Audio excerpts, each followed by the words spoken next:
Let's get the obvious out of the way. Being a PI sucks. It's not what you think. It's pretty much harassing women. Men hire PIs to go harass their wives and girlfriends, and once in a blue moon you get asked to find a missing dog or to harass a man instead. But that's it really. Sometimes I'm looking for hard evidence of infidelity, but a lot of the time my clients just want to rattle the soon-to-be ex, to make them paranoid and jittery and less reliable in a courtroom, or less likely to pay attention to the small print agreements that stiff them out of their holiday home. So that's my job. I'm a pawn, and it is almost always on behalf of the kind of men who think women reading a book in public are secretly looking for male attention. I don't have an office. I did for a short while, but things are tough, as I'm sure many of you know, and PI work isn't exactly lucrative. I don't know why I'm still doing this job, except to say I'm my own boss, and it's not easy out there. I went into this with vastly different expectations. If anyone wants to hire someone who's convicted of insurance fraud or training to be a police officer, let me know. Otherwise, I'm on my own, following people in cars and sleeping in dingy motels. So, when someone reached out looking for a guy to stalk them, I just figured it was a fetish thing. I got a nephew who went to art school and makes big bucks painting cartoon characters doing messed up stuff. He ain't painting the Sistine Chapel, but he pays the bills and looks after his family. I figured if that work is good enough for him, it's good enough for me. So, I met the woman and was surprised at how normal she looked. It was in a public place, a park with a nice bench, and even though it was starting to rain a little, we didn't let it bother us either. We sat there, 2 tape recorders running, and hashed it out. She said she liked me. If she hadn't, she would have gotten out of her car. That was flattering coming from her. Good-looking woman, professional. I didn't know at the time, but I quickly figured out she was a forensic accountant. Anyway, we got talking. She never gave me her motivation, but I would later come to understand her as an amateur narcissist. She was new at loving herself. She was smart, accomplished, and she was actually rather beautiful, provided you didn't spend a great deal of time agonizing over things like symmetry or eyebrows, and instead paid attention to how a smile reaches the eyes or how laughter sounds when it catches someone by surprise. But she grew up dirt poor and spent her teen years unable to visit the dentist or access a gym, or even eat home-cooked food that wasn't microwaved. Plump frame, blotchy skin, hair kept short with a pair of scissors because her and her mother relied on the shampoo and soap they stole from the motel where they shared cleaning shifts. When she fumbled awkward questions at some of the better-looking boys in her class, she rarely met with success. That's not to say she was an outcast either. She had a social life. It's just poor kids have to grow up early. Prom is a luxury, eating isn't. If you know, you know. Otherwise, you might be surprised by how tough it can be for some kids in this country. Anyway, she got out of that hole, fought tooth and nail, got an education, a good job, and by the time she finished the victory lap and took stock of her life, she was 35 years old and 1,000 miles from the trailer she was raised in. And she looked good. The woman in the mirror was a stranger that she wanted to get to know. I think hiring me was an act of self-love. I think if she could have, she would have sat in a car and watched herself get a cup of coffee, spying closely at the professional-looking woman doing a little half-run, half-skip to get out of the rain, The way she stood in line, rocking back and forth on her heels to the music in her AirPods, thinking no one would notice. She wanted to admire herself, but unable to time travel or clone herself, she instead resorted to hiring me as a kind of proxy. I had my own boundaries, of course. They covered anything that was going to get me in trouble.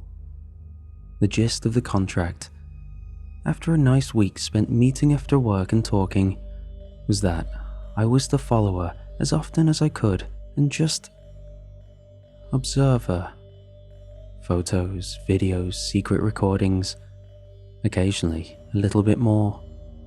Nothing physical. For example, one time I inventoried a handbag after she left it in a taxi by accident. I'm not a photographer, but something about all those knickknacks laid out on a motel bed, snapped with black and white Polaroid. It looked good, like something you'd see in a fancy gallery. Avant-garde, as my nephew would say. She loved it, paid me a bonus for it and everything.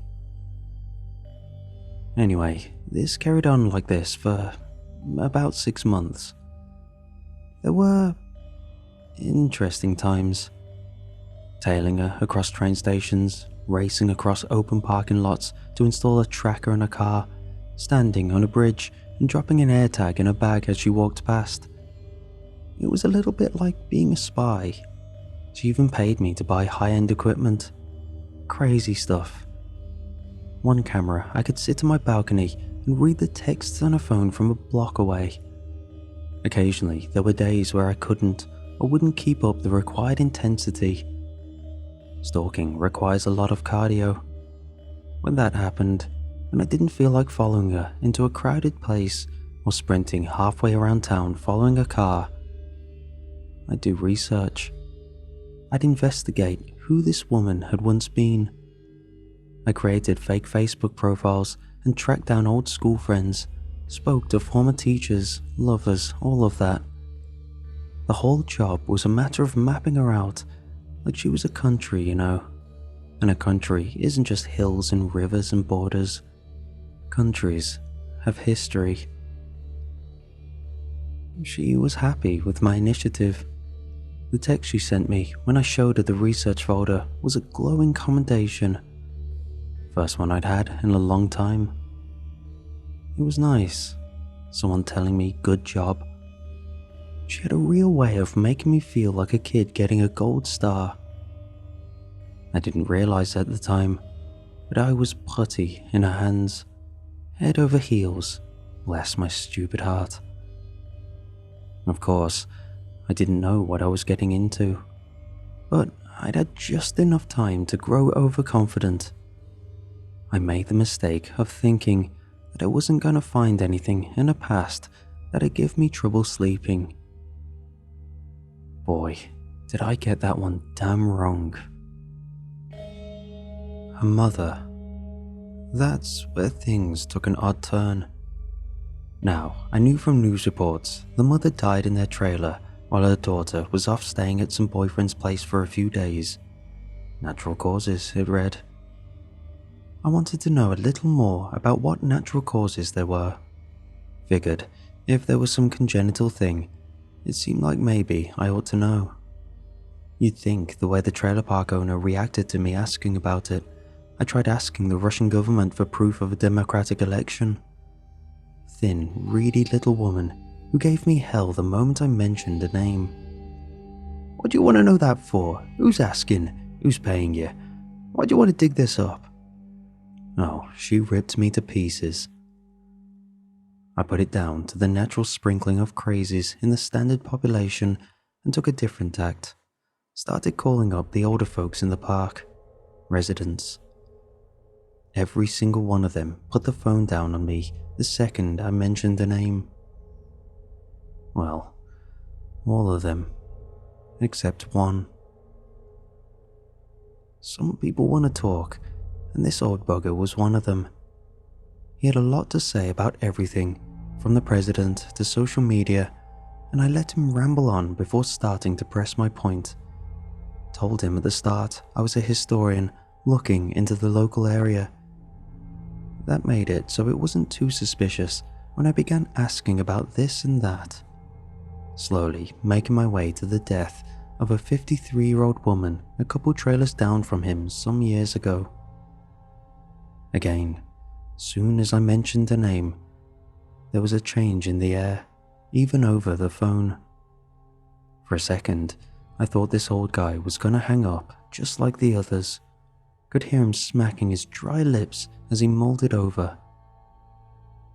Francine didn't deserve what happened to her, he said after a while. She was a good woman, didn't treat the daughter too good neither, but didn't deserve what happened. Maybe if they'd found her earlier, some of those fellas in white coats could have got more evidence, put that little wretch of hers away. But from what I understand, weren't much left of her at all. Then he hung up, leaving me with a whole lot of questions. This frustrated me.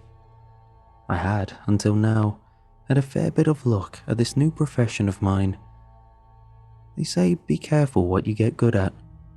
Sad truth was, I was getting good at stalking, and this was my first real roadblock. I remembered the way I felt when she told me good job, and it bothered me I couldn't really say much about this critical part of her life. That and, well, maybe I still got a chip on my shoulder about being a failed policeman. If you give me a problem, I can sometimes drive myself crazy looking for a fix. So I hopped in my car and drove to the trailer park, damn near on the other side of the country. Don't know what I was hoping to find. No way the trailer was still there, and it wasn't. But what I found odd was the lot hadn't been replaced. There was a hole in the ground about the right size and nothing else. Just an empty spot where the trailer had once stood, and the trailers on either side weren't occupied either. I could tell by politely and legally looking through the windows. Most of them were cleared out, but a few weren't. They still had plates and other knickknacks left hanging around, like the owners had left without bothering to pack. "You shouldn't hang around here, mister." The girl who appeared stood a good 20 feet away, shouting over the wind so as to be heard. "Smell can make you awful sick." I wrinkled my nose, aware of the odor she was talking about. Had been since I approached the empty lot. A faint musty smell that made me think of an exotic pet shop. "What do you mean?" "Smell makes you sick." She said it like it was self-explanatory. "Woman who died there left behind an awful stench, made the neighbors sick, and the neighbors' neighbors, and so on for a couple trailers in a row. No one likes to live there now. Still can't. Had a couple move in a year or two back, and they got sick too. Daddy says it's a bad one. Not even the rats go near that hole." The smell wasn't pretty, but this trailer park looked like the kind of place where hubcaps went missing regularly. Figured they would have been used to bad smells. What made this one so special? I looked over at the girl. "Where is your dad?" A few minutes later, I was stood outside a trailer, waiting pensively. The little girl had disappeared inside to fetch her father, and since then, I'd been sat listening to the quietest trailer park in the whole world. Crickets and silence, traffic on a distant highway. Place was dying, that much was clear. When the father finally made an appearance, he said nothing for the first few minutes, lit a cigarette, offered me one. I refused on account of having quit some time back. After a while, he spoke up. "I'd invite you in, but you've been hanging around that old lot. Not sure I want you inside my home. No offense." "None taken," I replied. "Sally says you're a historian." The man wasn't terribly old, mid-30s at a guess, but he looked me up and down like I was a teenager caught throwing eggs at his house. "What are you really?" I replied. Ha, now that makes sense. Some relative looking for answers. Heard the Hendersons had a sister with money. That's exactly it, I lied. She didn't buy the official story. Nor should she, he replied. Henderson was fit as a fiddle day he moved in. Weren't no justice in what happened to those who got sick. And poor Francine, they say she died of natural causes.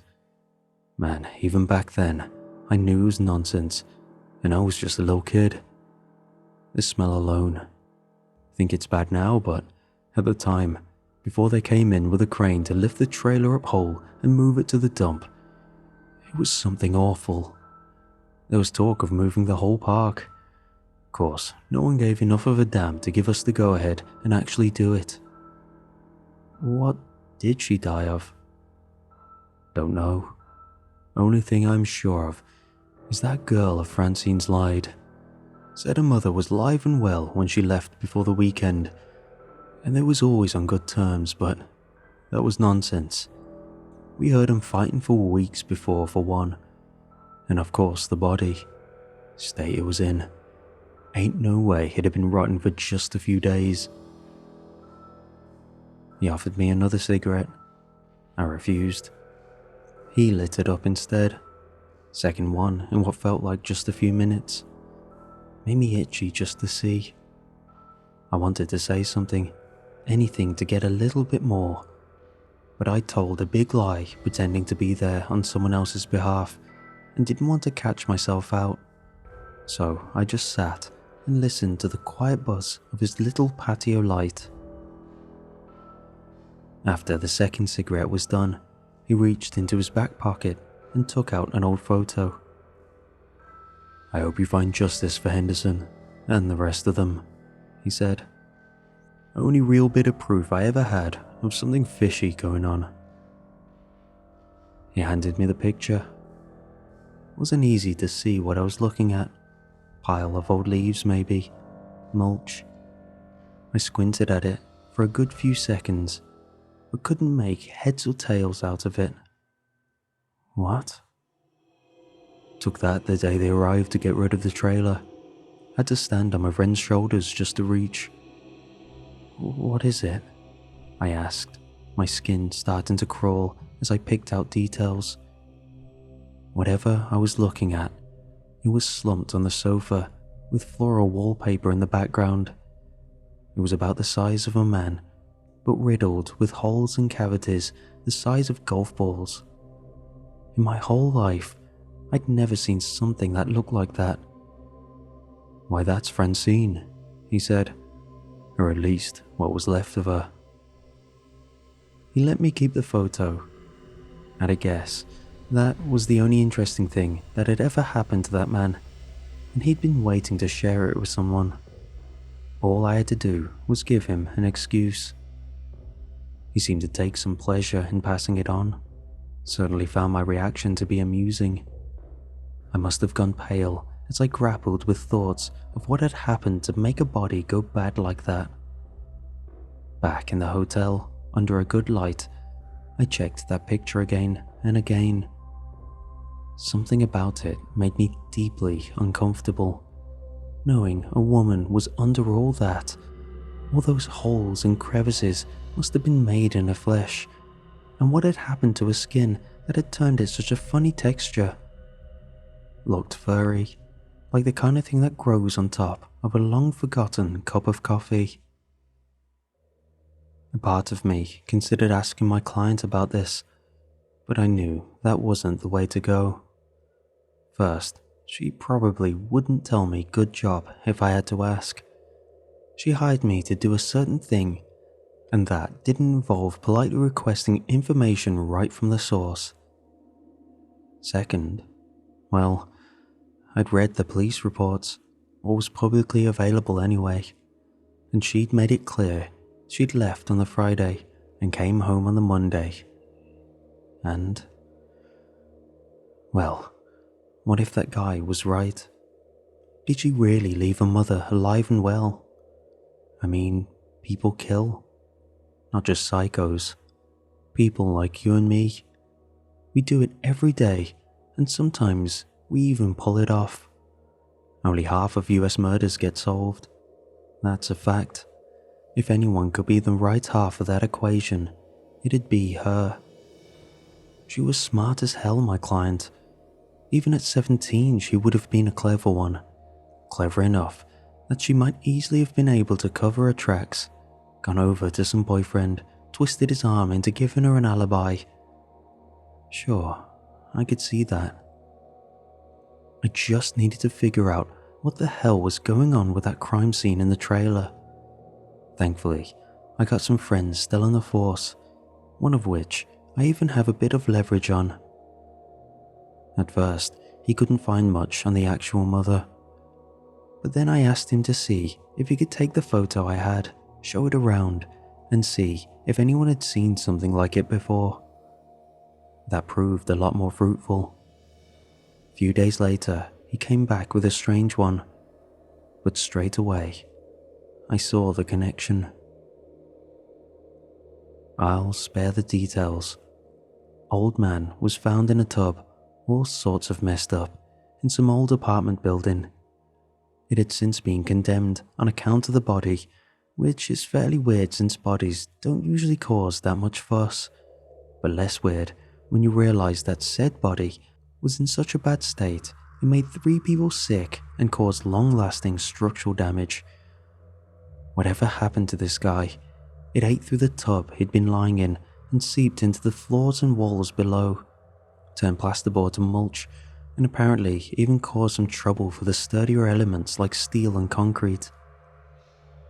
I don't know how that works exactly, but that's what the file said, and going by the photos, I didn't feel like anyone was lying. As for the photos, what can I say? Made my skin crawl. No blurry little Polaroids snapped by a kid. These were professional crime scene pictures that showed something in a tub that didn't register as human until my eyes went looking for details. He looked like a hairy paper wasp's nest, only there were fingers and nipples and other little things that made it clear it had been built using a person as the framework. No face though, just a head like a pile of used paper plates. Looking at those photos made me learn a new word just to describe how I felt. Trypophobia. Wasn't just one guy either. Building was linked to the disappearance of the ground floor tenant, some computer geek.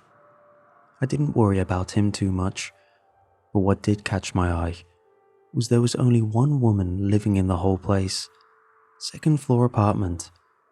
The registered name was somewhat familiar, close enough to a certain someone's that it raised the hairs on my neck. Police at the scene managed to get a photo of her, and sure enough, there she was. My client going by a different name. Clearly something fishy was going on, or else why the pseudonym? I figured it possible she'd maybe offed her own mother. Parents and spouses make the most common victims.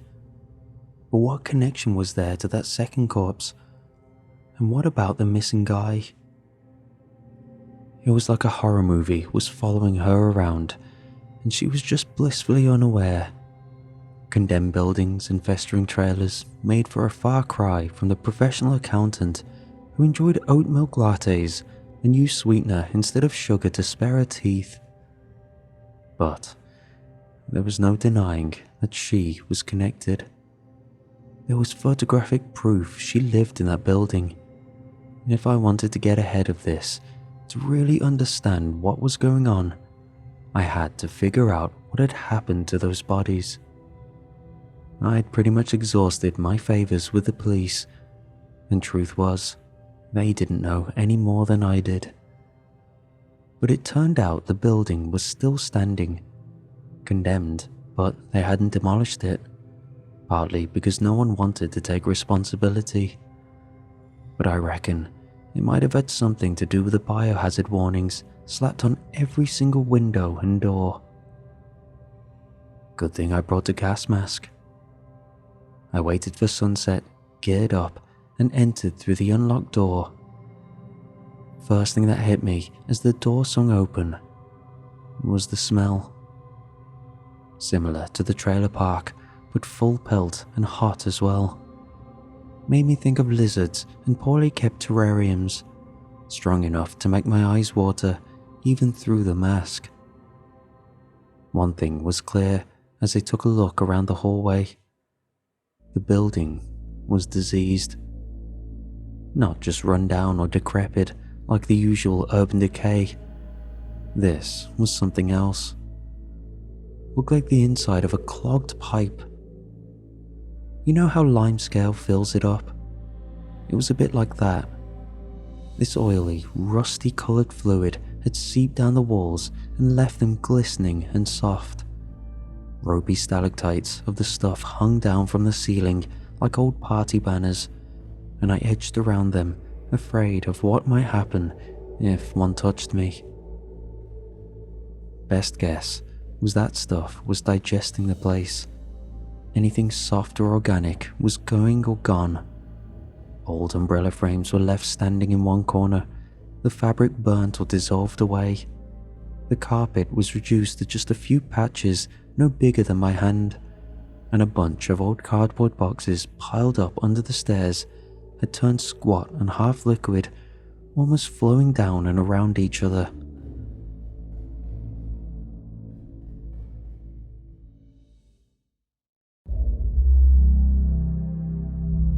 The worst came when I took a look around the back room. More of a broom closet, I guess. Wouldn't have gone in, but something caught my eye. A well-worn shoe that wasn't covered in oily stuff. Sign of recent activity. That, and the way the door was ajar, just raised my suspicions. So, I took a look.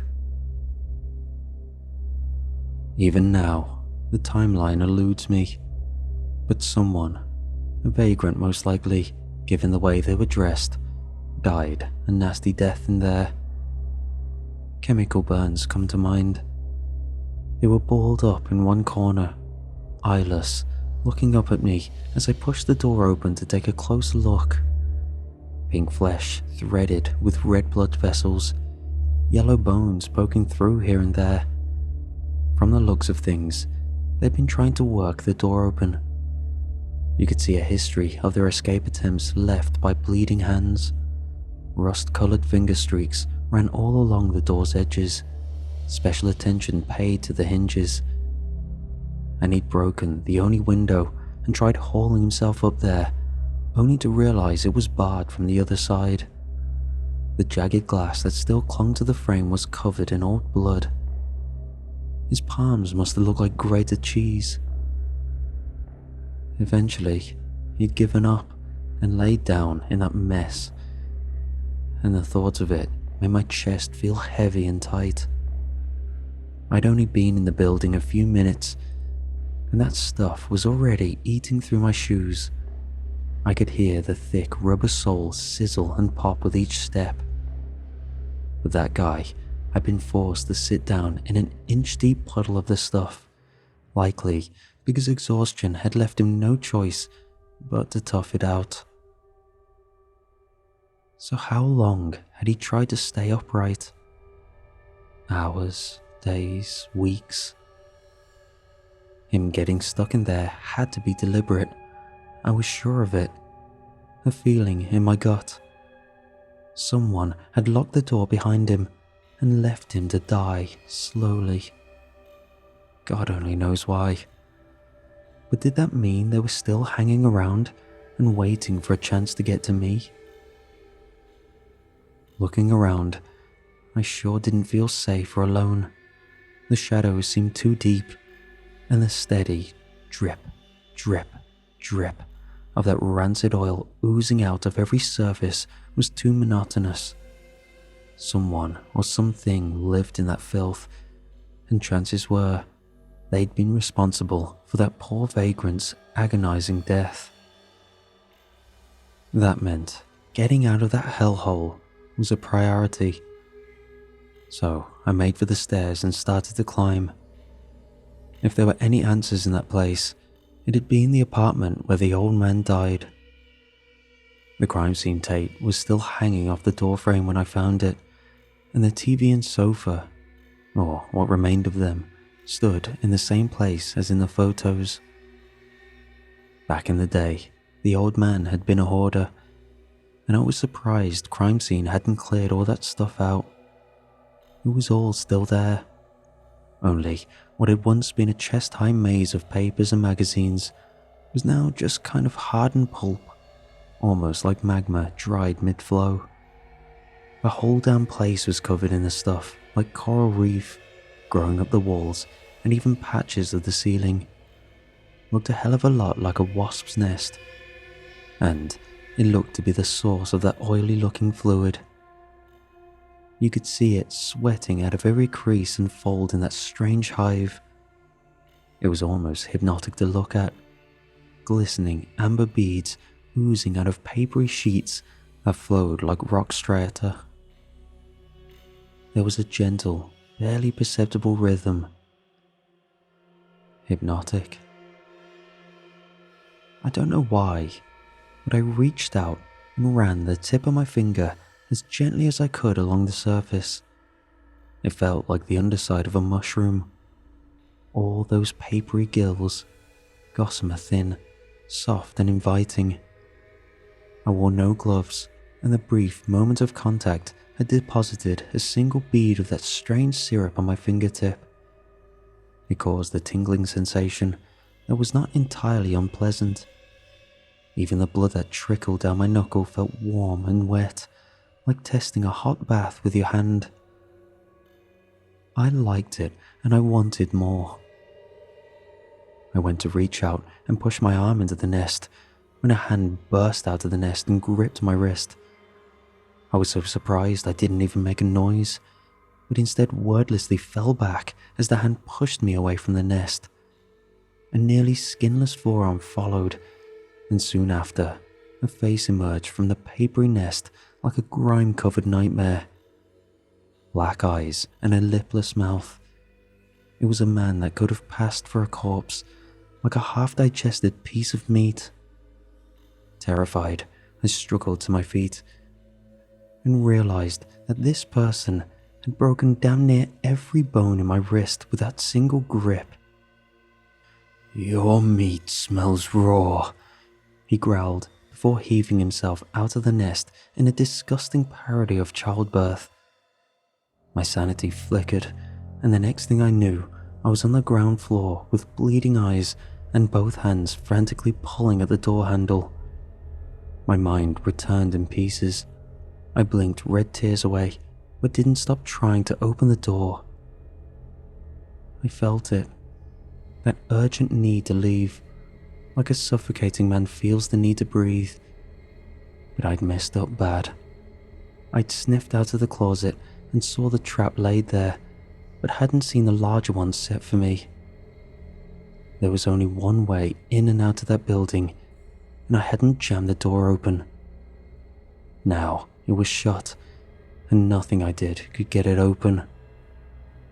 With more time, maybe I could have pried the jamb or even kicked it down, but my heart was racing and my vision was blurring.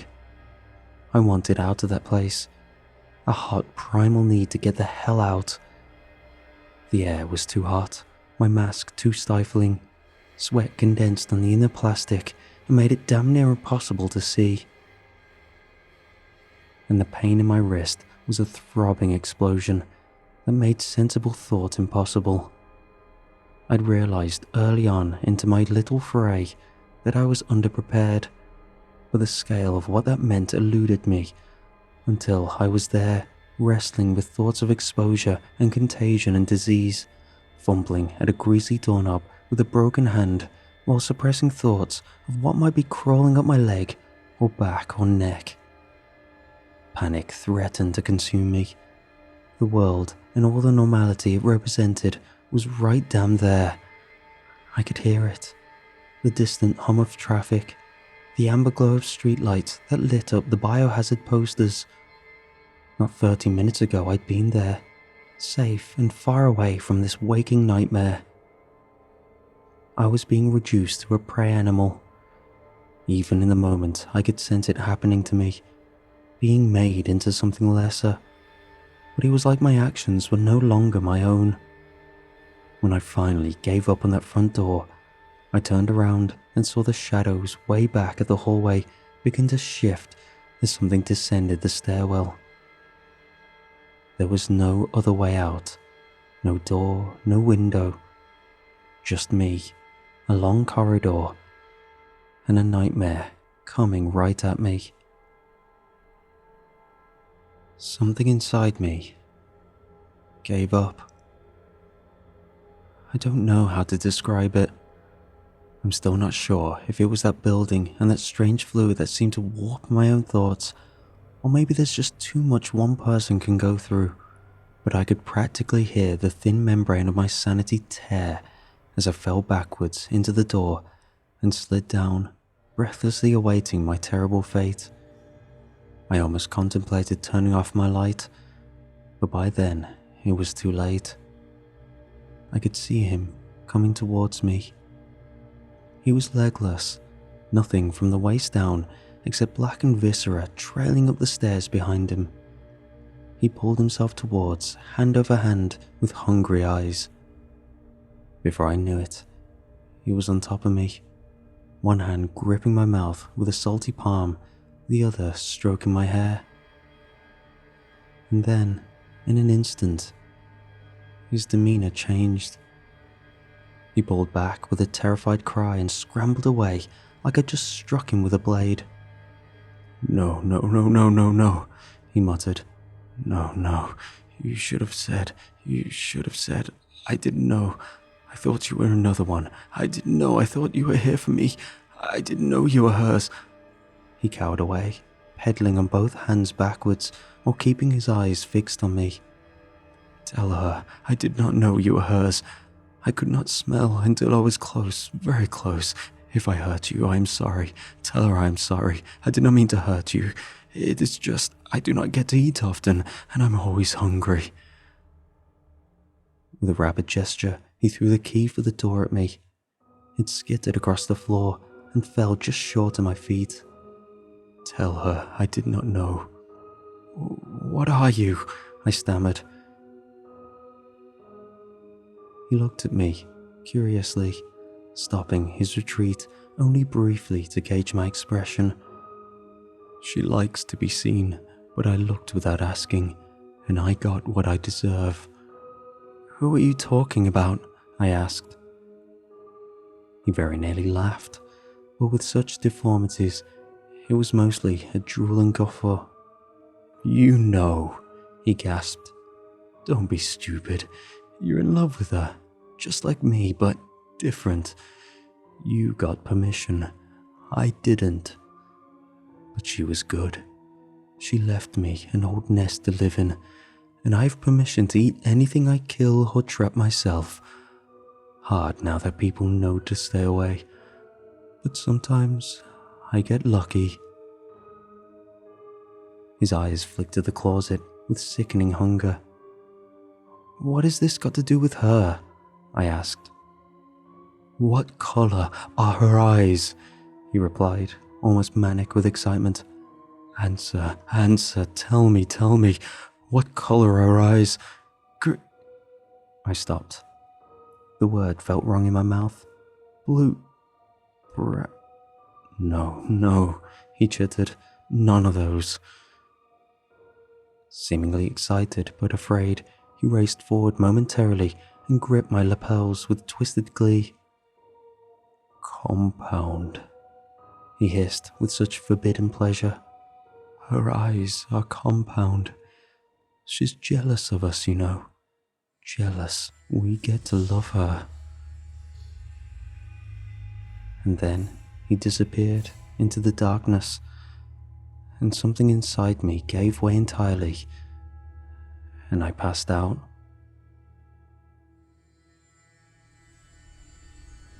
I don't know much of what came after exactly. I was found a few hours later in my car, idling at a traffic light. I'd made some effort at getting away on my own, but didn't get very far. No surprise here, but I got sick as a dog going in that place.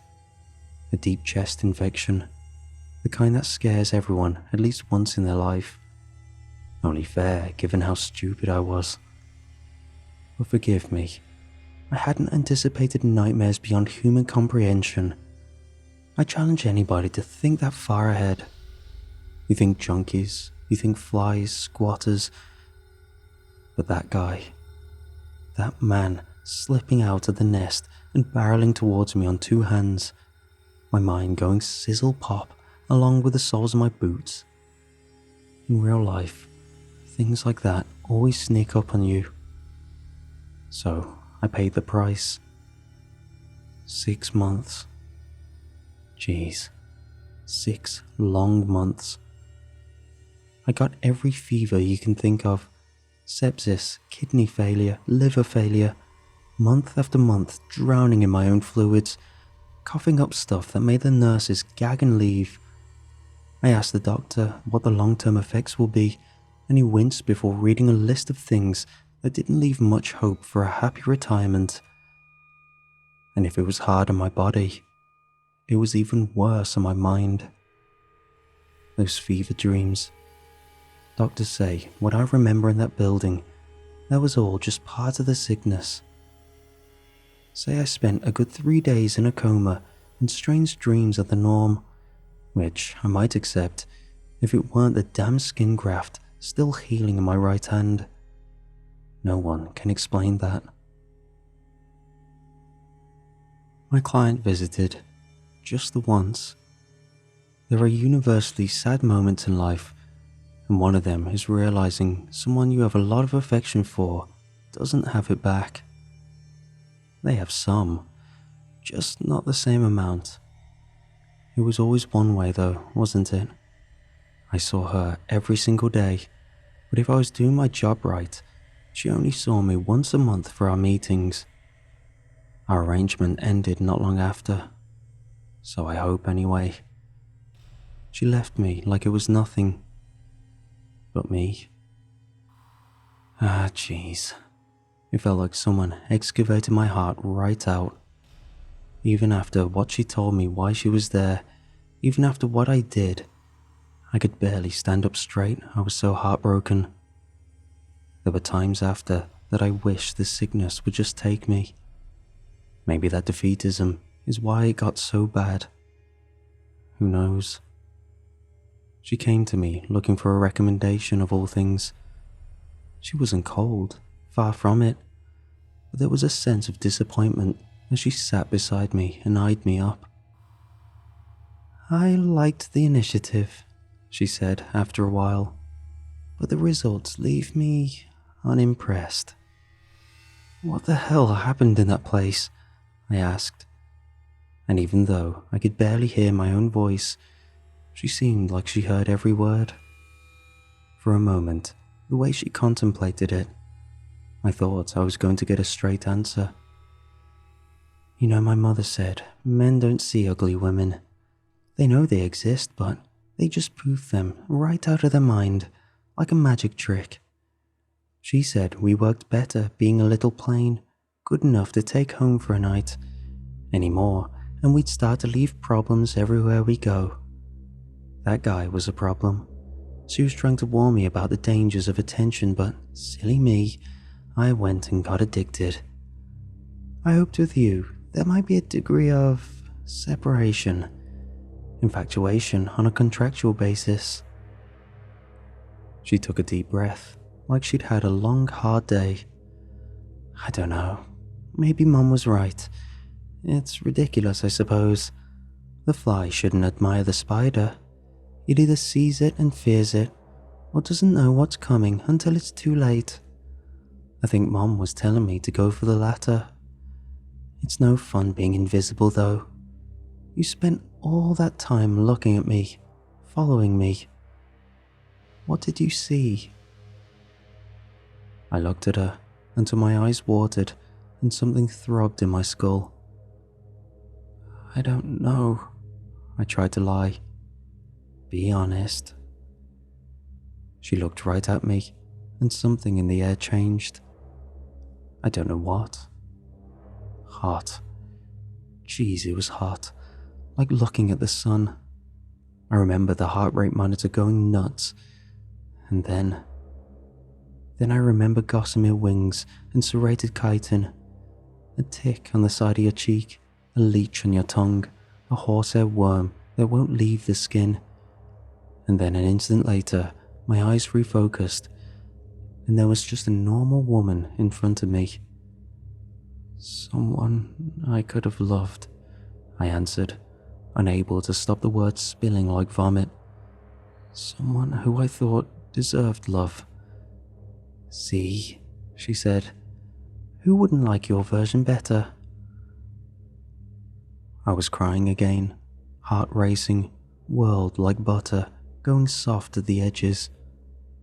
Whatever she did, it was like undergoing brain surgery in real time. I'd like a recommendation, she said after another minute or two of silence. I'd like to see myself. I look in the mirror and I don't see what you do. I'd like an artist to paint me, a version of me at least. It won't be easy on them. All this time you've probably looked directly at me for no more than 5-10 minutes in total. Just didn't realize it. Always the back of my head or my hair obscuring just so. That won't do. I want a portrait. I want to know what you see. What will you do then? I won't do anything. Not intentionally. But if you ask someone to paint the sun, expect them to go blind. Whoever paints me will be painting the sun in their living room. Going blind is the least of their problems. Now, fess up. You know someone. You mentioned them once in passing. A cousin maybe? An artist in need of cash, I'm sure of it. Why would I tell you anything? Because you love me, she said. And because despite everything, you will get better, and you will come back to me. Year or two, I think. You are adamant I have no hold on you, and you will think that for a long time. In this period of freedom, you'll enjoy it only by my good grace and mercy. You did a good job, better than anyone before. I've read your notes and reports over and over and seen details of myself I didn't even know were there. It's a thing of beauty what you did, and one day soon you'll come back to me with some excuse for why you want the contract to continue. I tried to spit the word never, but managed, at best, a weak shake of the head, something that put a most peculiar smile on her face. It doesn't work like that. It'd be like trying to brute force your way through Alzheimer's. You'll be back. Even now you're mine. All mine. I'm just being gentle. And you're going to give me the name and number of that artist because even though you know I could no more love you than a spider loves the fly, you are desperate to please me. Because when I broke the man in that apartment building, when I tore him in two and told him that he would live there for as long as I desired, writhing without air for years and years, drowning in sickly fluid and trapped helplessly in a hive, he's determined to maintain, even though I wouldn't be caught dead going back there. He was grateful, and with time, you'll be grateful too. She put a pen in my hand. She smiled, mouthed the word, "Good boy." And God help me, I gave her my nephew's number.